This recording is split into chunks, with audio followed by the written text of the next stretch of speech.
नमस्कार, स्वागत है आप सभी का हमारे छत्तीसगढ़ में। मैं आपके साथ निकिता कश्यप। बुलेटिन की शुरुआत करते हैं। रायपुर से इस वक्त की बड़ी खबर आ रही है। बिलासपुर दौरे से सीएम बघेल की वापसी, पत्रकारों से विभिन्न मुद्दों पर की चर्चा। आपको बता दें, युवा सम्मेलन में हुए शामिल सीएम। युवाओं से बहुत सारे सवाल के उनके द्वारा जवाब किए गए। वहीं आपको बता दें कि बीजेपी की बैठक पर सीएम ने कसा तंज। तो इस वक्त की बड़ी खबर हम आपको बता रहे हैं, जो कि रायपुर से सामने आ रही है। बीजेपी की बैठक पर सीएम ने तंज कसा है। पत्रकारों से विभिन्न मुद्दों पर की चर्चा। युवा सम्मेलन में हुए शामिल। युवाओं से बहुत सारे सवालों के जो जवाब हैं, उन्होंने कई सवालों के जवाब दिए हैं। तो इस वक्त की बड़ी खबर हम आपको बता रहे हैं, जो कि रायपुर से सामने आ रही है। बीजेपी की बैठक पर सीएम के द्वारा तंज कसा गया है। में बिलासपुर संभाग के सभी महाविद्यालय के छात्र छात्रा आए थे। बहुत सारे सवाल जवाब और उनके विचार, वो किस प्रकार से छत्तीसगढ़ को देखना चाहते हैं, ये सब विषय में बात हुई। और महत्वपूर्ण बात, आज दो घोषणाएं मैंने की। एक तो छत्तीसगढ़ लोकसेवा आयोग में जो आयोजित की जाने वाली बहुविकल्पी परीक्षाओं में अभ्यर्थियों के मांग पर आयोग द्वारा निर्णय लिया गया है कि आयोग द्वारा भविष्य में आयोजित की जाने वाली परीक्षाओं में अभ्यर्थियों के वर्गवार कटऑफ सूची लिखित परीक्षा परिणाम के साथ ही जारी की जाएगी। दूसरा, लोक सेवा आयोग द्वारा आयोजित परीक्षाओं में इंटरव्यू के नंबर कम किए जाएंगे। इंटरव्यू नंबर कम करेंगे।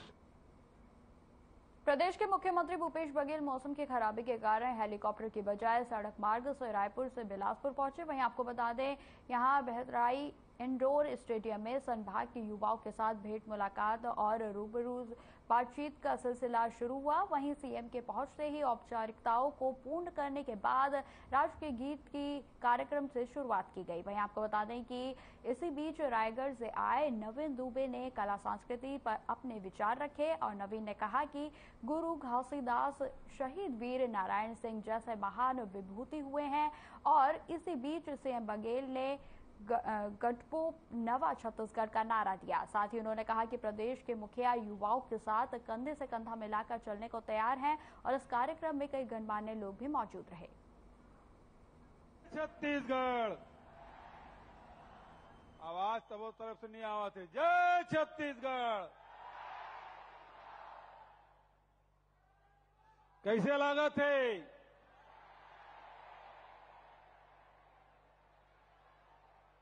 बने लगा थे? बहुत जोश है भाई। अभी बढ़िया भाषण सुने, कविता सुने, ओकर मन के सपना के छत्तीसगढ़ अपन भाषण और कविता के माध्यम से आप सबके सामने प्रस्तुत करी। तो मला खूब बधाई, खूब शुभकामना, खूब आशीर्वाद, खूब तरक्की करे, आगे बढ़े। एक तरफ हमारे जनप्रतिनिधि मन है, युवा विभाग के मंत्री, खेल मंत्री, उच्च शिक्षा मंत्री भाई उमेश पटेल जी, जोरदार ताली बजाओ। बिलासपुर संभाग के सब विधायक मन आए, उकरो मर एक बार जोरदार खड़ा हो जाओ भाई। निगम मंडल के अध्यक्ष मन भी है और हमारे अधिकारी मन भी है, पत्रकार मन भी है, और सबो गोरेला, पेंडा, मरवाही, कोरबा, औकरवा, सारंगढ़, मुंगेली, चांपा, जांजगीर, शक्ति, रायगढ़, सब जिला से सब युवा साथी मन आए, सब जन नमस्कार करता। गोरेला, पेंडा, मरवाही से शुरू कर रहे हैं।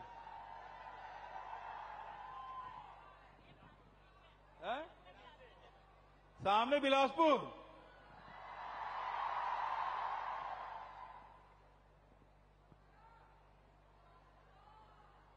दुनिया में सबसे युवा कोई देश है तो हमारा देश भारत, और हृदय स्थल में बसने वाला हमारा छत्तीसगढ़।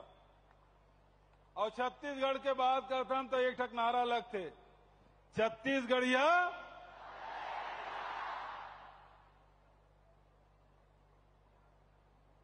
4 मई से पिछले साल हमन भेंट मुलाकात कार्यक्रम शुरू करे। गांव में, शहर में, सब जगह आयोजन हुई। वो समय मन में रही से मैं अपन युवा साथी मन से मिला कवर की ही युवा मने हमारे प्रदेश के, देश के भविष्य वो मन का सोच है हमारे छत्तीसगढ़ के बारे में। एक शुरुआत रायपुर से मन करें, राजधानी से। आज दूसरा कार्यक्रम न्यायधानी, यहां की युवा साथी मन से बात करना है, भेंट मुलाकात करना है। युवा मन पर बहुत अगन कार्यक्रम बनाए। राजीव युवा मितान क्लब से लेके पढ़े लिखे बर कॉलेज और यूनिवर्सिटी सब हमन खोलें। साथ ही पीएससी और व्यापम में परीक्षा शुल्क तक माफ करें और करीब 18 लाख परीक्षार्थी मन के 17 करोड़ रुपया बाँचे। नहीं तो उसका पैसा व्यापम और पीएससी में जमा हो जा रही थी। ओकरे साथ साथ अभी 41,000 पद के भर्ती की प्रक्रिया चला थे। प्राइवेट सेक्टर में भी बहुत अकन निवेश हो है और साथ साथ रीपा के भी काम चला थे शहर में, गांव में। और साथ अब आईटीआई के उन्नयन करे बर अभी विधानसभा चला थे तो टाटा कंपनी से एमयू करें कि 36 आईटीआई ला अपग्रेड करना है, नया नया ट्रेड लाना है ताकि 10,000 हमारे लड़का मन ला रोजगार मिले। होकर वही प्रकार से बहुत अकन सब कंपनी वाला मतलब भी लात हन ताकि मतलब रोजगार के अवसर मिल सके। और साथ साथ बेरोजगारी भत्ता 2,500 रुपया प्रति माह, 1,22,000 काली बांट के आए 31 करोड़ रुपया, 4 महीना में 112 करोड़ रुपया दे रहे। आगे भी चलना, लेकिन वो साथ साथ कौशल उन्नयन और प्रशिक्षण देके जहां 1,22,000 नौजवान मल्ला मन बेरोजगारी भत्ता दें, वहीं 6,000 मल्ला भी प्लेसमेंट के माध्यम से वो मतलब रोजगार दिलाए भी काम। तो लगातार हमारे काम चला थे। लेकिन फिर भी यहाँ की युवा साथी मन से मैं बात करना चाहता हूं, वो मन का सोच थे, का होकर मन में सवाल है। तो शुरू करें भेंट मुलाकात के कार्यक्रम।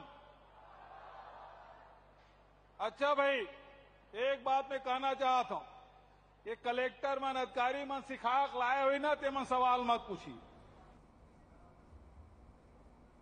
खबरों में आगे बढ़ते हैं। रायपुर में बीजेपी ने प्रेस कॉन्फ्रेंस के दौरान अरुण साव ने कांग्रेस पर जमकर वार किया। आपको बता दें, उन्होंने कहा कि 12 जनजातियों को मात्रात्मक लाभ मिले, विधेयक को लेकर लोकसभा में व्यवधान। साथ ही उन्होंने कहा कि बिल पारित के समय सांसद राज्यसभा में मौजूद नहीं थे। यहां की सरकार पर हर चीजों का श्रेय लेने के लिए कूद पड़ती है। साव ने कहा कि आदिवासियों के लिए विकास के लिए बीजेपी काम कर रही है, लेकिन आरक्षण से वंचित करने का काम कांग्रेस पार्टी ने किया है। छत्तीसगढ़ के आदिवासी समाज को एक बड़ी खुशखबरी मिली। भारत सरकार, माननीय नरेंद्र मोदी जी के नेतृत्व वाली सरकार के द्वारा वर्षों से अपने संवैधानिक अधिकारों से वंचित 12 जनजाति समूह को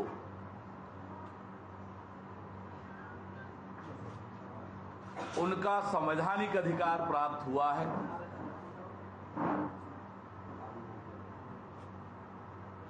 इस विषय को लेकर प्रदेश के मुख्यमंत्री भूपेश बघेल जी झूठा श्रेय लेने का प्रयास कर रहे हैं। खबर रायपुर से है, जहां बीजेपी की बैठक को लेकर कांग्रेस संचार प्रमुख सुशील आनंद शुक्ला ने कहा कि भारतीय जनता पार्टी का चरित्र अनुसूचित जाति, अनुसूचित जनजातियों के विरोधी है। साथ ही उन्होंने कहा कि बीजेपी ने राजभवन आरक्षण संशोधन विधेयक रुकवा कर रखा है और बीजेपी के बहकावे में अनुसूचित जाति, अनुसूचित जनजाति के लोग नहीं आएंगे। साथ ही उन्होंने क्या कुछ कहा, ये आपको सुनाते हैं। जनता पार्टी का चरित्र अनुसूचित जाति, अनुसूचित जनजाति विरोधी है। इसका उदाहरण यह है कि छत्तीसगढ़ में अनुसूचित जाति, अनुसूचित जनजाति, ओबीसी और गरीब वर्ग के ईडब्ल्यूएस के लिए आरक्षण संशोधन विधेयक विधानसभा ने सर्वसम्मति से पारित होकर राजभवन में भेजा है, लेकिन भारतीय जनता पार्टी ने राजभवन में उसको रुकवा के रखा है। तो ऐसे चरित्र वाली भारतीय जनता पार्टी अनुसूचित जाति मोर्चा की बैठक कर ले, अनुसूचित जनजाति मोर्चा की बैठक कर ले, इस वर्ग के लोग भारतीय जनता पार्टी के बहकावे में नहीं आएंगे, उनके भुलावे में नहीं आएंगे।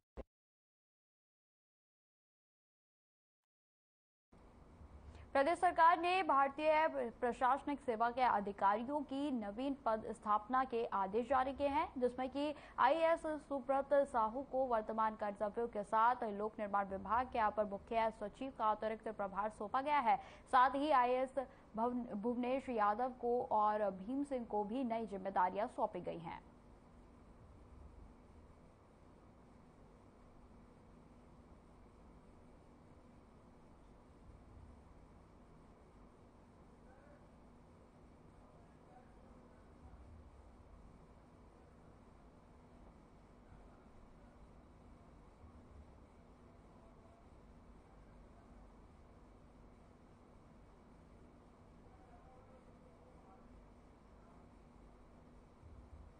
अब खबर रायपुर से है, जहां पर रायपुर पुलिस ने तड़के सुबह विशेष अभियान चलाते हुए शहर के 100 से अधिक निगरानी सुधा व गुंडे बदमाशों को दबोचा है। आपको बता दें कि पुलिस ने सभी के खिलाफ प्रतिबंधित धाराओं के तहत कार्रवाई की है। इस मौके पर हमारे संवाददाता प्रदीप नामदेव ने रायपुर एएसपी अभिषेक महेश्वरी से खास बातचीत की। आइए आपको सुनाते हैं। नए आईजी रतनलाल डांगी जी ने पदभार ग्रहण करते ही कल अधिकारियों की बैठक ली और बैठक के बाद जो पुलिस है वो सख्त नजर आ रही है। आज तड़के सुबह पुलिस ने लगभग 100 आरोपियों को उठाया है, जिन्होंने जो पुराने जो गुंडे हैं, उन बदमाश हैं, उनको उठाया है, जिन्होंने तमाम तरह के अपराध किए हैं। किसी ने जुआ है, सट्टा है, शराब है, लड़ाई झगड़े हैं, जो तमाम प्रकार के मामले उनके अपराधियों को उठाया है। लगभग 100 लोगों को उठाया, जिसमें जो राजधानी में शांति बनी रहे। कल आईजी रतनलाल डांगी ने अधिकारियों की बैठक ली थी और बैठक के बाद से पुलिस एक्शन मोड में नजर आ रही है और 100 से अधिक जो अपराधी हैं उनको उठाया। हमारे साथ बातचीत करने के लिए एडिशनल एसपी अभिषेक महेश्वरी, आप लोगों ने तड़के सुबह एक बड़ी कार्रवाई की है क्या? पुलिस की 7 अलग अलग टीमें सीएसपी के नेतृत्व में जो है 2 दर्जन से अधिक ठिकानों पे हम लोगों ने छापेमार कार्रवाई की है, जिसमें 100 से अधिक पुलिस वाले भी इसमें लगाए गए थे और लगभग 125 लोगों को हम लोगों ने इसमें हिरासत में लिया है। 92 के खिलाफ प्रतिबंधात्मक धाराओं में कार्रवाई कर रहे हैं। 7 लोगों से गांजा मिलने पर एनडीपीएस एक्ट के तहत और 7 लोगों के खिलाफ एक्साइज एक्ट में कार्रवाई की गई है और 13 लोगों से जो है चाकू जैसे हथियार मिले थे, उनके खिलाफ आर्म्स एक्ट के तहत कार्रवाई की जा रही है। लगातार इन लोगों के द्वारा अपराध किए जाते हैं, जो इनके और भी साथी, उनके ऊपर भी ऐसे सभी स्थानों पर जहां पर शिकायतें मिल रही थी, जिन लोगों के खिलाफ शिकायतें मिल रही थी, उन लोगों के खिलाफ कार्रवाई की है और ये अभियान हम लोग जो है रूटीन में हर माह चलाते हैं। आने वाले समय में भी इस तरह का अभियान चलाया जाए। चुनाव काफ़ी नज़दीक है, ऐसे में शहर में शांति के लिए और भी ऐसी कार्रवाई? बिल्कुल, चुनाव को देखते हुए भी इस तरह का अभियान चलाया जाएगा। चुनाव शांतिपूर्ण संपन्न हो, ये हम लोगों की पहली प्राथमिकता है। उसे देखकर ही इस तरह का अभियान चलाया जाएगा। देखिए, जो लगातार जो कार्रवाई है पुलिस के द्वारा, ये हर महीने कार्रवाई की जाती, कह सकते हैं कि जो रूटीन होता है उसके चलते कार्रवाई की जाती है और 100 से अधिक जो आरोपी हैं, अपराधी, उनको यहाँ पर गिरफ्तार करके लाया गया है और यहाँ से कोर्ट में उनको पेश किया जाएगा। कैमरा पर्सन विनोद शर्मा के साथ राजधानी रायपुर से प्रदीप नामदेव। नेता प्रतिपक्ष नारायण चंदेल का बयान सामने आया है। उन्होंने कल होने वाले चुनाव समिति, संभाग प्रभारी और मोर्चे की संयुक्त बैठक में कहा कि मार्गदर्शन के लिए बीएल संतोष, वी सतीश और वरिष्ठ नेतागण मौजूद रहेंगे। उन्होंने कहा कि ये रूटीन बैठक है। बैठक में संपन्न हुए कार्यक्रमों की समीक्षा और आगामी कार्यक्रमों की योजना पर विस्तार से चर्चा होती है।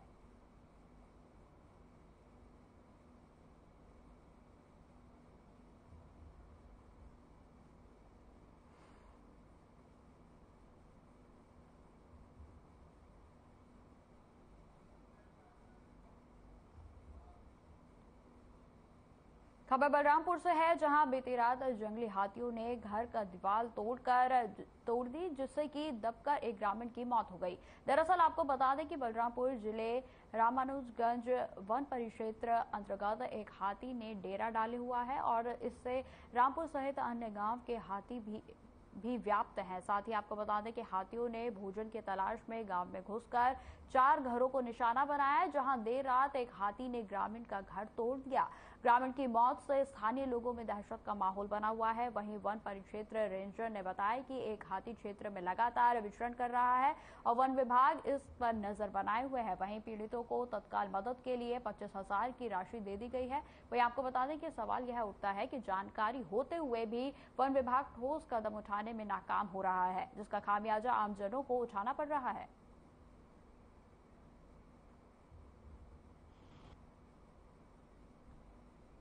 हमारे रामानुजगंज परिक्षेत्र में विगत 7 दिनों से एक नग जंगली हाथी का विचरण हो रहा है।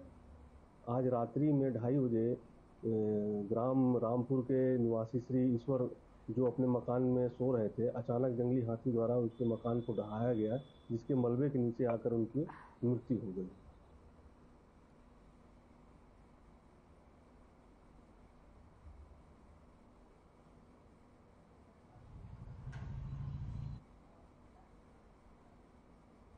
तो आपको बता दें कि हाथी के आक्रमण के कारण जो है एक ग्रामीण का घर टूट गया और जिसके कारण उसकी मौत भी हो गई है मलबे में दबकर। आपको बता दें कि हाथी के द्वारा घर पर आक्रमण किया गया, जिसकी वजह से दीवार टूट गई और दीवार जो है दीवार के नीचे दबने से ग्रामीण की मौत हो गई है। वहीं आपको बता दें कि ग्रामीण की मौत पर परिजन वालों को 25,000 रुपए की सहायता राशि दी गई है। लेकिन यहाँ पर बेहद ही गंभीर सवाल वो यह उठता है जब वन परिक्षेत्र के रेंजर्स को इस बात की जानकारी है कि इलाके में हाथी का भ्रमण है और एक हाथी ने इस गांव को अपना शिकार बनाया हुआ है, तो आखिर क्यों विभाग की ओर से कोई पुख्ता जो है कोई ठोस कार्रवाई नहीं की जा रही है? आखिर क्यों हाथी को पकड़कर जो है वो जंगल की तरफ उसका जो है उसको नहीं छोड़ा जा रहा है? तो इस तरीके के तमाम सवाल जो है वो इस समय प्रशासन पर खड़े होते हैं।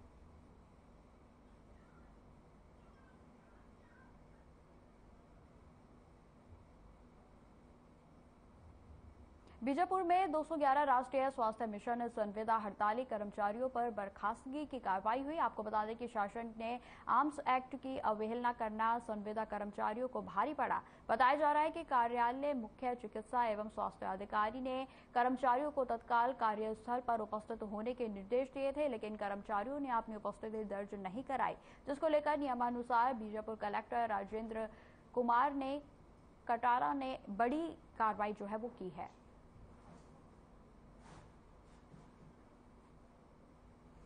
तो आपको बता दें कि कलेक्टर राजेंद्र कुमार कटारा के द्वारा जो है वो बड़ी कार्रवाई की गई है, जिसमें कर्मचारियों को कार्यालय में उपस्थित होने के आदेश दिए गए थे, लेकिन उनकी अनुपस्थिति के कारण जो है उन पर ठोस कार्रवाई की गई। वहीं आपको बता दें कि उनके द्वारा कई सख्त दिशा निर्देश भी दिए गए हैं, जिसमें जो कर्मचारी हैं उनको नियमानुसार जो कार्यालय में उनको बुलाया गया, लेकिन वो उपस्थित नहीं हुए। वहीं आपको बता दें कि उनको यहाँ पर कार्यालय में उपस्थित ना होना भी कहीं ना कहीं काफी भारी पड़ता हुआ दिखाई दे रहा है।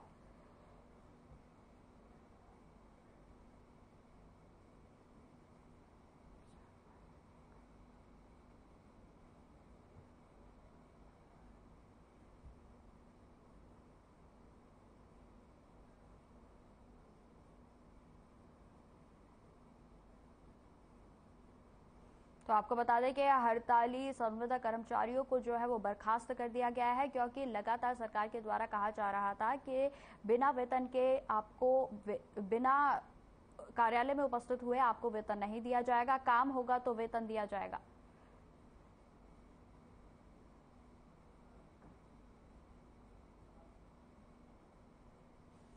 इस वक्त की बड़ी खबर का रुख करते हैं, जो कि रायपुर से सामने आ रही है। आपको बता दें बिलासपुर दौरे से सीएम बघेल की वापसी, पत्रकारों से विभिन्न मुद्दों पर की चर्चा, युवा सम्मेलन में हुए शामिल सीएम।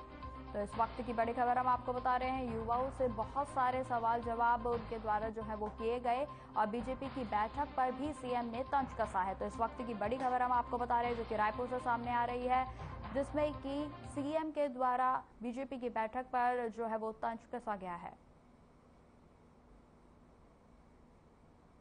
इस भेंट मुलाकात कार्यक्रम में बिलासपुर संभाग के सभी महाविद्यालय के छात्र छात्रा आए थे। बहुत सारे सवाल जवाब और उनके विचार, तो वो किस प्रकार से छत्तीसगढ़ को देखना चाहते हैं, ये सब विषय में बात हुई। और महत्वपूर्ण बात, आज 2 घोषणाएं मैंने की। एक तो छत्तीसगढ़ लोक सेवा आयोग में जो आयोजित की जाने वाली बहुविकल्पी परीक्षाओं में अभ्यर्थियों के मांग पर आयोग द्वारा निर्णय लिया गया है कि आयोग द्वारा भविष्य में आयोजित की जाने वाली परीक्षाओं में अभ्यर्थियों के वर्गवार कट-ऑफ सूची लिखित परीक्षा परिणाम के साथ ही जारी की जाएगी। दूसरा, लोक सेवा आयोग द्वारा आयोजित परीक्षाओं में इंटरव्यू के नंबर कम किए जाएंगे। इंटरव्यू नंबर दिया तो कम किया जाएगा। ये महत्वपूर्ण दो घोषणाएं। बैठक जो एससी समाज की जो बैठक ली जा रही है, कहाँ? 23 साल बाद एससी मोर्चा की भाजपा की बैठक, बीजेपी एससी मोर्चा की बैठक, राष्ट्रीय पदाधिकारी बैठक में 23 साल बाद बैठक ले रहे हैं, आरक्षण रोकथाम तमाम चीजों को लेकर आरोप लगा रहे हैं। 23 साल बाद बैठक। पहली बात तो ये है कि जो जनगणना है उसके आधार पर उनको नहीं दिया गया है ना। 13% जनगणना में था, उसके बाद भी उसको 12% किया गया और अनुसूचित जाति के साथ लगातार पिछले सरकार ने लगातार अन्याय किया। अब वो उसे साधने की कोशिश कर रहे हैं। उनके राष्ट्रीय अध्यक्ष कह रहे हैं कि कांग्रेस ने शोषण किया है शुरू से ही SC ST वर्ग का। ये भी कहा कि कट्टर दलित विरोधी है सरकार। जो आरक्षण की सुविधा या व्यवस्था की गई है वो कांग्रेस की सरकार के द्वारा है और ये तो सारी सुविधाएं खत्म कर रहे हैं, भर्तियां बंद कर दी हैं और आरक्षण का लाभ देना नहीं चाहते क्योंकि जितने भी सार्वजनिक उपक्रम हैं उसे लगातार बेच रहे हैं। प्राइवेट सेक्टर में कोई आरक्षण का लाभ मिलता नहीं, रेलवे में भर्ती बंद है, सार्वजनिक उपक्रम बेचे जा रहे हैं, तो आरक्षण का लाभ कहाँ मिलेगा? ये तो लॉन्ग टर्म में इनका षड्यंत्र चल रहा है।